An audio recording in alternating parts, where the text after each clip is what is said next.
राम राम भावांनो, स्वागत आहे तुमच्या नाशिक रोल मध्ये. तर चला तर आम्ही दोघ भाऊ निघालोय आज आपल्या फूड ट्रक वर.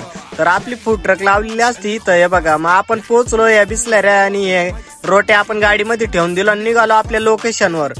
आणि आपल्या नाशिक मध्ये काय झालंय काय माहिती, इतकी गर्दी व्हायला लागली ना. हे बघा, गाड्याच गाड्या आहे, इतकी गाड्या आहे ना. तर ते जाऊ द्या, चला तर आपण पोहोचलो मग आपल्या लोकेशनवर. हे जिल्हा परिषदचा गेट आहे आणि इथं आपली गाडी राहती. मग इतक्या गाड्या होत्या, अरे बाप, गाडी कशी लावायची विचारात पडला, इतकी गर्दी होती. मग कसं तरी मध्ये टाकली. मग हळूहळू संदीप म्हणे येऊ द्या.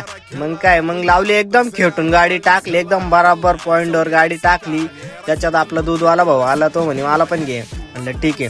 हे बघा, मग गाडी ओपन केली आणि आपली माहिती ना, गाडी ओपन करताच एवढी गर्दी झाली ना की डायरेक्ट दोन्ही तवे चालू करावं लागले आम्हाला. लगेच दोन्ही तवे चालू करायला लागले. मग काय 9 अंडा चिकन रोलची ऑर्डर होती. मग ऑर्डर मारतच होतो.